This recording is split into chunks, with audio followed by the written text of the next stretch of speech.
अस्सलाम वालेकुम dear students. आज हम बायो का जो सेकंड चैप्टर है उसका एक टॉपिक है हमारे पास बायोलॉजिकल प्रॉब्लम नंबर 1। ठीक है, ये बायोलॉजिकल प्रॉब्लम है हमारे पास, what is cause of malaria, कि मलेरिया की क्या काज है। ठीक है, इससे पहले हम मलेरिया के बारे में देख लेते हैं। मलेरिया एक कॉमन डिसीज़ है पूरी वर्ल्ड के अंदर, और पाकिस्तान और जो डेवलपिंग कंट्रीज़ हैं उनके अंदर ये ज़्यादा है।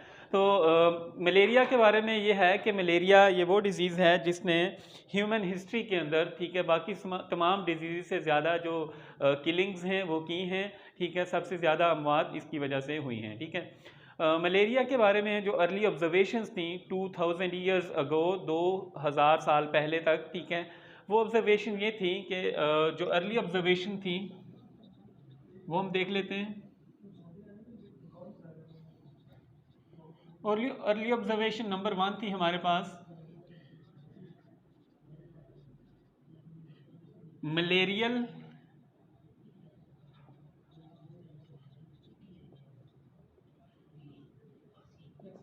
patients have recurring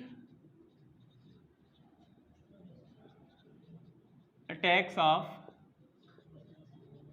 fevers and chills. कि जो मलेरिया के पेशेंट्स होते हैं, ठीक है, उनको क्या होता है, उनको बार बार अटैक्स आते हैं, किसके, फीवर्स के, बुखार के और चिल के, ठंड लगने के, ये बार बार इनको क्या आते हैं, अटैक्स आते हैं। सेकंड ऑब्जर्वेशन ये थी, malaria is more common among the people who live in low marshy areas, के वो लोग जो कि दलदली जगहों के ऊपर, पानी वाली जगहों के ऊपर रहते हैं, उनके अंदर मलेरिया के जो चांसेस हैं ज़्यादा होते हैं, उन लोगों को ज़्यादा मलेरिया होता है। ठीक है, तो जो सेकंड ऑब्जर्वेशन थी, अर्ली ऑब्जर्वेशन, सेकंड ऑब्जर्वेशन को टेस्ट करने के लिए या इसकी वेरिफिकेशन के लिए कुछ वॉलंटियर्स थे, उन्होंने क्या किया, उन मार्शेस का पानी ड्रिंक किया, उन्होंने पानी पिया, उनको मलेरिया डेवलप नहीं हुआ। ठीक है, तो फिर जो साइंटिस्ट थे, बायोलॉजिस्ट थे, उनकी थाट थोड़ी सी चेंज हुई। उन्होंने ये सोचना शुरू कर दिया कि मलेरिया का मार्शी वाटर के साथ कोई रिलेशनशिप नहीं है, लेकिन वो जो मार्शिस का वाटर है वो एयर को पोल्यूट कर देता है। उस एयर के अंदर से फिर जब हम सांस लेंगे तो हमें क्या हो जाएगा, मलेरिया हो जाएगा। ठीक है, उन्होंने क्या कहा कि मार्शी एरियाज़ का जो वाटर है वो एयर को पोल्यूट करता है। ठीक है, जो मलेरिया का जो वर्ड का मतलब है, ठीक है, उसका भी यही मतलब है। मेला मीन्स मेला और एरिया। ठीक है, मेला means bad and aria means air. ठीक है, तो मलेरिया के अंदर फिर बैड एयर, इसको बायोलॉजिस्ट ने क्या कहना शुरू कर दिया कि ये बैड एयर है। ठीक है, जो पोल्यूटेड एयर है उसमें सांस लेने की वजह से मलेरिया होता है। ठीक है, उसके बाद एक साइंटिस्ट आया, लेवरान। ठीक है, 1878 के अंदर उसने कुछ वर्क किया, वो हम डिस्कस करेंगे। ठीक है, लेवरान ने क्या चीज़ स्टडी की उस टाइम के ऊपर। ठीक है, लेवरान के टाइम के ऊपर मलेरिया की अर्ली ऑब्जर्वेशन के बाद 200 ईयर्स बाद क्या किया गया, देखा गया, ठीक है, कि ज़्यादातर जो डिजीज़ हैं, बीमारियां हैं, वो लिविंग ऑर्गेनिजम्स के अंदर जो होती हैं वो माइक्रो ऑर्गेनिजम्स की वजह से होती हैं। ठीक है, तो मलेरिया के बारे में भी यही थॉट थी बायोलॉजिस्ट की कि ये भी किसी माइक्रो ऑर्गेनिज्म की वजह से होता है। ठीक है, 1878 के अंदर लेवरान ने ये चीज़ स्टडी की। उसने एक मलेरियल पेशेंट का ब्लड लिया, उसको माइक्रोस्कोप के नीचे रख के जब उसने देखा तो उसको कुछ ब्लड के अंदर माइक्रो ऑर्गेनिजम्स नजर आए। ठीक है, लेवरान के वर्क के बाद कुछ अरसे के बाद मज़ीद जो साइंटिस्ट हैं उन्होंने भी यही सेम इस काम को रिपीट किया। ठीक है, मोर मलेरियल पेशेंट्स, उन्होंने जो मोर मलेरियल पेशेंट हैं उनके ब्लड को माइक्रोस्कोप के नीचे रख के देखा तो उनको माइक्रोस्कोप के अंदर क्या चीज़ नजर आई, माइक्रो ऑर्गेनिजम्स। उन माइक्रो ऑर्गेनिजम्स को नाम दे दिया गया प्लाज्मोडियम का। क्या नाम दे दिया गया, प्लाज्मोडियम का नाम दे दिया गया। ठीक है, उसके बाद जो हमारे पास जो स्टेप आता है अर्ली ऑब्जर्वेशंस के बाद, ठीक है, बायोलॉजिकल प्रॉब्लम, इस बायोलॉजिकल प्रॉब्लम को काज ऑफ मलेरिया की बायोलॉजिकल प्रॉब्लम को सॉल्व करने के लिए वो हमारे पास आता है, जो नेक्स्ट जो स्टेप्स हैं वो हैं making hypothesis and deductions. 20th century के स्टार्ट के अंदर, ठीक है, जो मलेरिया के बारे में ऑब्जर्वेशन थे वो 4 ऑब्जर्वेशंस थे। नंबर 1 ऑब्जर्वेशन क्या था कि malaria and marshes have some relationship, कि इनका मार्शी एरियाज का मलेरिया के साथ कोई रिलेशनशिप मौजूद है। सेकंड जो ऑब्जर्वेशन थी उस टाइम के ऊपर वो ये थी कि Plasmodium is present in blood of malarial patients. ठीक है, जो थर्ड ऑब्जर्वेशन थी वो ये थी कि drinking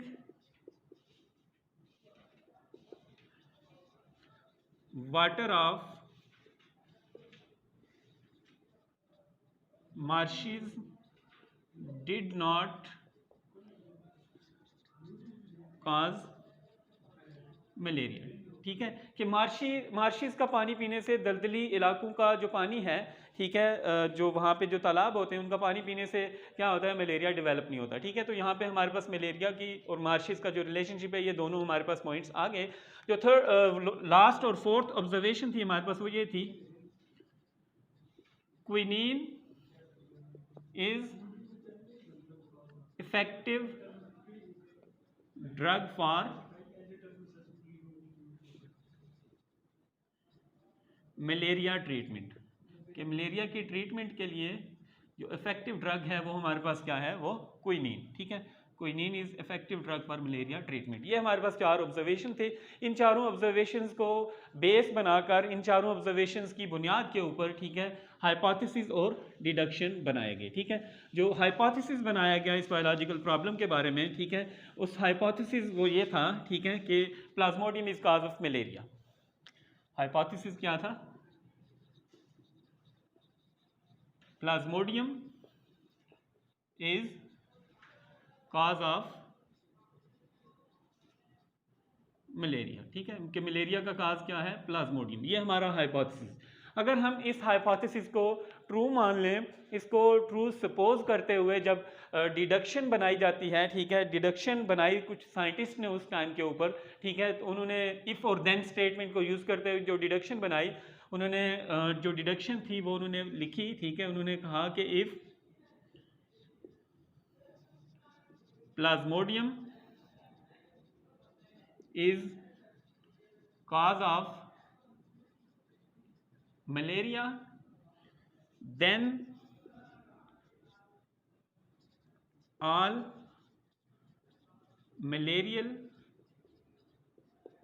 patients should have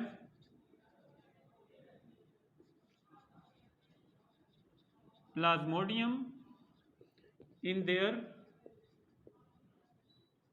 blood। कि अगर if Plasmodium is cause of malaria, अगर प्लाज्मोडियम ही मलेरिया का काज है, तो फिर जितने भी मलेरियल पेशेंट्स हैं उन सब के ब्लड के अंदर क्या चीज़ होनी ज़रूरी है, उन सब के ब्लड के अंदर प्लाज्मोडियम का होना ज़रूरी है। ठीक है, तो ये हमारे पास डिडक्शन बनाई गई। ठीक है, डिडक्शन और हाइपोथेसिस और डिडक्शन। इसके बाद जो नेक्स्ट हमारे पास स्टेप आता है दैट इज़ परफॉर्मिंग एक्सपेरिमेंट। ठीक है, साइंटिफिक मेथड या बायोलॉजिकल मेथड के अंदर जो नेक्स्ट स्टेप हमारे पास आता है वो क्या है, परफॉर्मिंग दी एक्सपेरिमेंट्स। ठीक है, तो जो एक्सपेरिमेंट्स परफॉर्म किए गए हम उनको डिस्कस कर लेते हैं।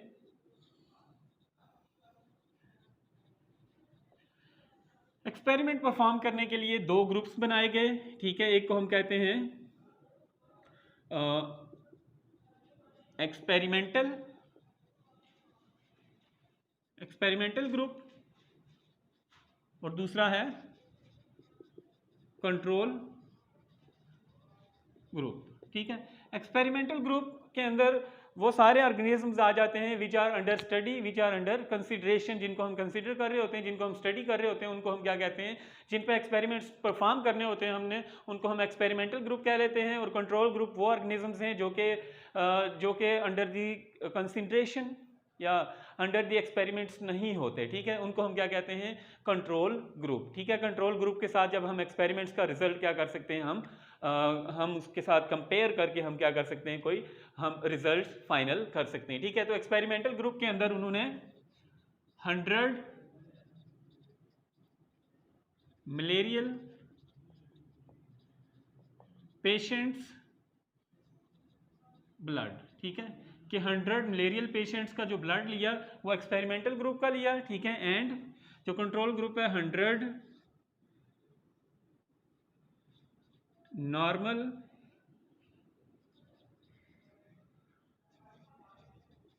Persons blood. कंट्रोल ग्रुप के अंदर जो 100 नॉर्मल पर्सन हैं जिनको मलेरिया नहीं है, उनका ब्लड क्या किया गया, रखा गया। ठीक है, तो एक्सपेरिमेंट क्या परफॉर्म किए गए कि जो कंट्रोल ग्रुप और एक्सपेरिमेंटल ग्रुप के जो ब्लड के सैंपल्स थे, उन सैंपल्स को माइक्रोस्कोप के नीचे रख के देखा गया कि क्या उनमें प्लाज्मोडियम मौजूद है या नहीं है। तो इस एक्सपेरिमेंट के रिजल्ट्स हमारे पास जो आए, ठीक है, दो हमारे पास कैटेगरीज के अंदर इसके रिजल्ट्स आए। ठीक है, जो रिजल्ट्स की कैटेगरी 1 है, ठीक है, उसमें देखा गया all malarial patients had Plasmodium in their blood. ठीक है, ये हमारे पास क्या आ गया, एक्सपेरिमेंटल ग्रुप्स का जो रिजल्ट आया वो ये है कि जितने भी मलेरियल पेशेंट थे उन सब के अंदर प्लाज्मोडियम उनके ब्लड में क्या था, वो मौजूद था। ठीक है, इससे हमारा जो हाइपोथेसिस है ये ऑलमोस्ट 50% क्या हो गया है, हमारे पास ये क्लियर हो गया है। ठीक है, ट्रू प्रूव हो गया है। ठीक है, सेकंड जो इसका रिजल्ट आया वो ये था, some normal persons from control group also have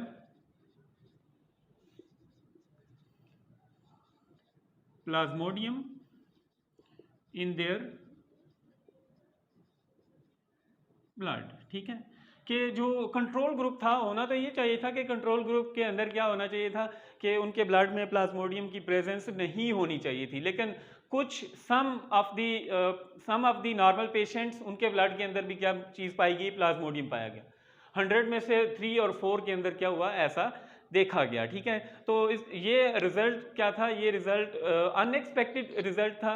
ठीक है, इसको एक्सप्लेन किस तरह किया गया, इस रिजल्ट को, इसकी एक्सप्लेनेशन ये है कि इन नॉर्मल पेशेंट्स के, नॉर्मल बंदों के अंदर, नॉर्मल पर्सनस के अंदर जिनमें प्लाज्मोडियम पाया गया, ठीक है, उनके अंदर प्लाज्मोडियम अपनी इंक्यूबेशन पीरियड के अंदर था। इंक्यूबेशन पीरियड हम क्या कहते हैं, कोई भी पैथोजिन, कोई भी माइक्रो ऑर्गेनिज्म वो बॉडी में इंटर होने से लेकर जो डिजीज़ के सिम्टम्स शो होने तक का जो टाइम है उसको हम इंक्यूबेशन पीरियड कहते हैं। इंक्यूबेशन पीरियड के अंदर माइक्रो ऑर्गेनिज्म क्या करता है, अपने आप को बॉडी के ऊपर अटैक करने के लिए प्रिपेयर करता है, अपनी तादाद को क्या करता है, वो बढ़ाता है। ठीक है, तो इस तरह क्या हुआ, इस तरह हमने देखा कि जो मलेरियल पेशेंट के अंदर तो प्लाज्मोडियम मौजूद था। ठीक है, और लेकिन नॉर्मल पर्सन के अंदर भी कुछ में क्या था, इंक्यूबेशन पीरियड के अंदर ये मौजूद था प्लाज्मोडियम। ठीक है, तो इसका जो इस बायोलॉजिकल प्रॉब्लम का जो सोल्यूशन है हमारे पास, वो वही हाइपोथेसिस की स्टेटमेंट होगी। दैट इज, वो हाइपोथेसिस की स्टेटमेंट हमारे पास क्या थी कि malaria is the cause of, Plasmodium is the cause of malaria. ठीक है।